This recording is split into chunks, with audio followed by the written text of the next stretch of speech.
I was more familiar with Charlie and the Chocolate Factory than I was with the BFG, but it had a great illustration on the cover. It was a little girl, and she was this big, and there was this big giant with huge ears this big, and I thought this would be a nice book to buy. I heard about it, of course, but and so I read it out loud. So I heard myself reading it about 5 years after it was published to my first child.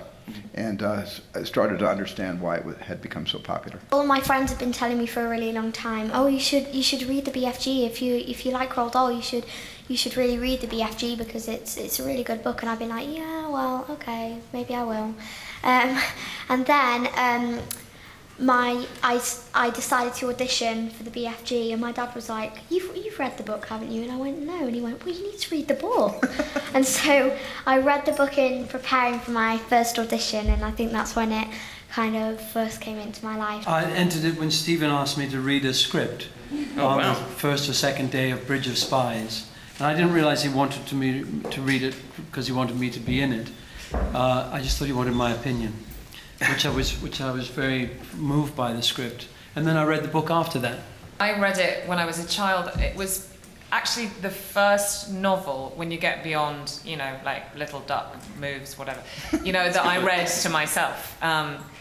So I read it with my inside voice and my, you know, so it was a very sort of private, personal experience, and it was definitely one of those books that I kept reading, like after lights out. I do remember trying to, you know, want to keep finishing the story after it was time to go to bed. I've read it recently because it's the centenary of Roald Dahl's life, 100 years, and I've been reading it in a number of schools. It's very hard to, I guess, deconstruct, you know, a intuitive tickle that I get sometimes when I see somebody like Ruby after looking at hundreds of other girls between 8 and 11, and suddenly I get this intuitive tickle when Ruby comes on the screen with her audition, and I look at it and somehow the whole time stops, and I dare to even imagine, I think I might have found her.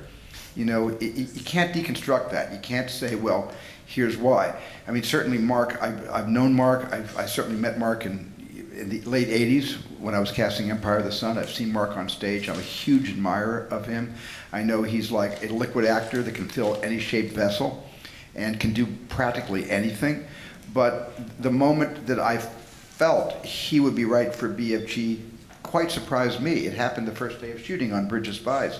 And I just had that intuition that there's nobody better in the world that could really pull this off. Other than Mark Rylance, and I offered him the part that day. Of course, Mark explained to you that he thought I was looking for his opinion on whether the script was any good. I think increasingly, I hope that I can bring my joy in acting to it and not get tired or overcritical or too mental about things, but to, like little Ruby showed me every day, just to actually be there, just to turn up is 99% of it, you know. And then you think, what does that mean to be there physically, thoughtfully, hopefully soulfully. But I think more and more what I hope when I take a part is that I'll be able to bring some joy, my joy in making it.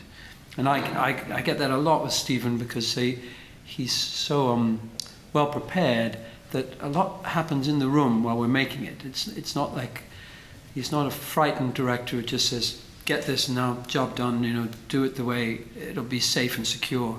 He risks things and encourages one. One doesn't feel frightened to make a mistake in the room, and that's very helpful.